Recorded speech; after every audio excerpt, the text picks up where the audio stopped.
Hey, this is Shelton's Little Sister. Army food was almost always unpalatable, sometimes inedible. Hardtack, flour and water biscuits, delivered to the 7th Cavalry, was 6 years old and had to be shattered with a hammer. Water biscuits.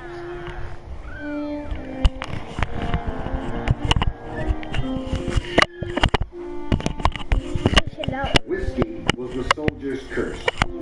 40 men out of every 1,000 were hospitalized for alcohol. I saw that. Twice as many killed themselves.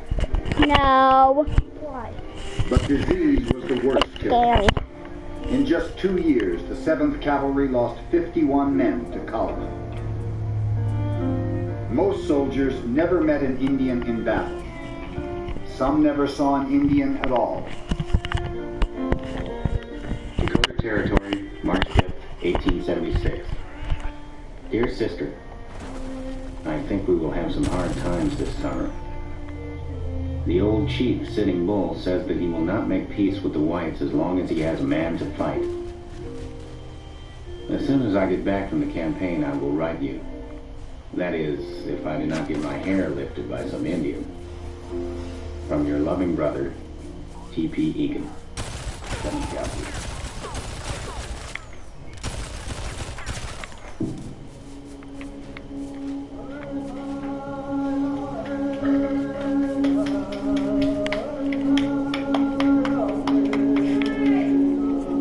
Sometime in the early spring of 1876, Sitting Bull climbed to a hilltop, seeking a vision. In his dream, a great dust swirled down upon a small white cloud that resembled a Lakota. Through the whirlwind, Sitting Bull could see soldiers marching. The little cloud was swallowed up for a time. But the storm eventually dissipated, and the village emerged unharmed. An encouraging dream. And in the spring of 1876, the Lakota needed encouragement. Humanitarians may weep for a poor Indian and tell the wrongs he has suffered, but he is passing away. The American people need the country the Indians now occupy. I'm right, bruh. A lot of people are out of employment. The masses need some new excitement. An Indian war will do no harm, for it must come, sooner or later. Mark Kellogg, Bismarck Tribune. In his office in Chicago, General Philip Sheridan had already drawn up a plan that would send 3 columns of soldiers to drive Sitting Bull and the other defiant chiefs onto the reservation.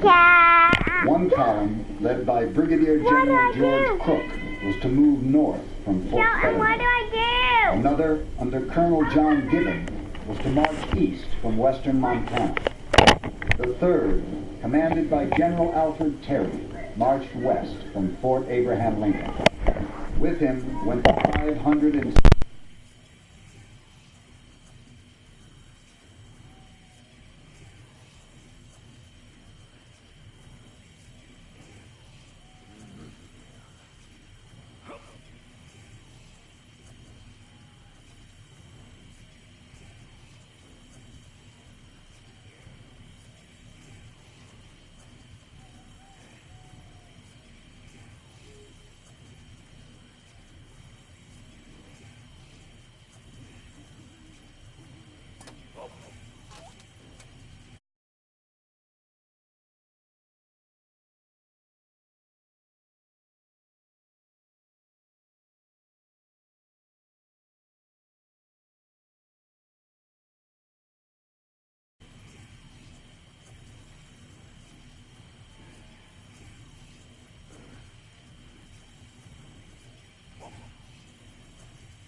There they had a sacred ritual, a sun dance. in which prayers were offered. You get to, you won't use the mic. Their great spirit.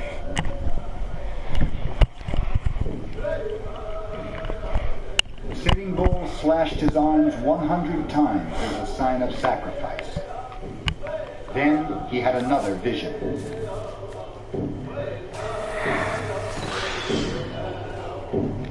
The soldiers came again to attack his people. As many as grasshoppers, he said. But this time, they were upside down, their horses' hooves in the air, their hats tumbling to the ground as they rode into the Lakota camp.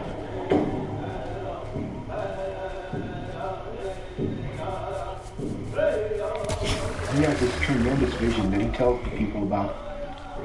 That the soldiers are going to fall into the camp and that there's going to be this great victory. And armed with this vision, the warriors So go out cool. looking for somebody to fight. On the morning of June 17th, General Crook's column had stopped to brew coffee on the bank of the Rosebud. Sure that no Indians would dare attack so large a force as theirs. Get away. Suddenly, Get away, plant. more than 500 Sioux and Cheyenne warriors Get, rushed plant. out upon them. Sitting Bull's arms were too swollen from the Sundance to fight, but he urged the young man into battle. Crook's command included Crow and Shoshone scouts, eager to fight their enemies, the Cheyenne and Lakota, who had once taken their lands.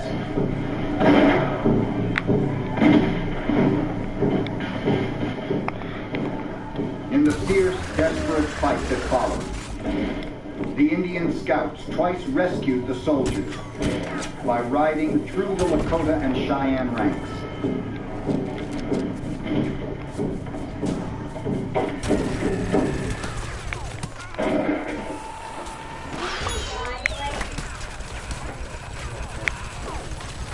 Unnerved by the enemy show of force, Crook withdrew the next morning.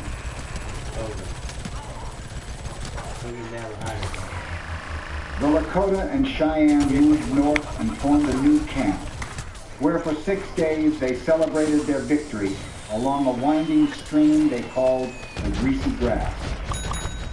Whites called it the Little Bighorn.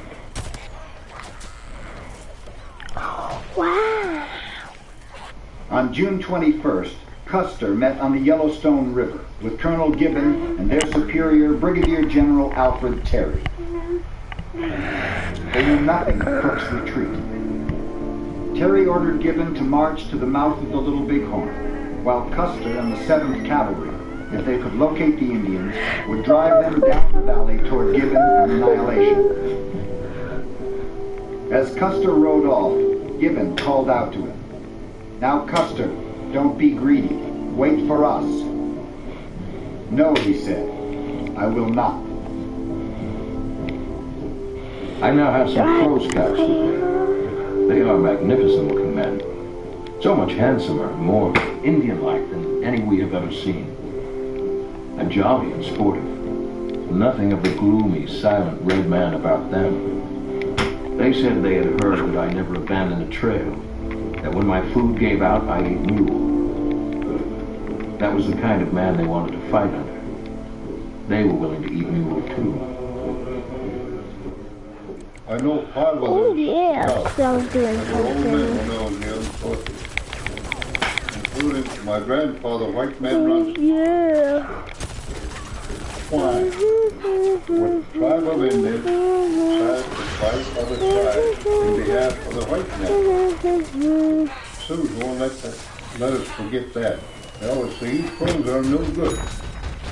You're white lovers, you'll help them fight against us." Bang, They bang. forgot the fact that they came out here Bang, to bang. annihilate us, take our land away from us. Bang. So there was a matter of protection. Bang.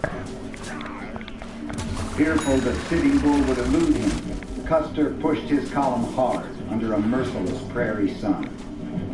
12 miles the first day, 33 the second, 28 the third.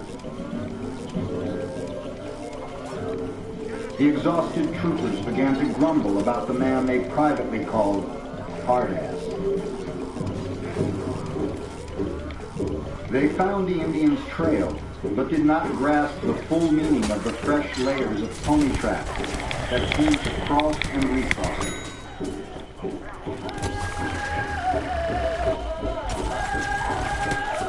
In the last few days, 3,000 more the Arapaho and Cheyenne left the reservations to join Sitting Bull.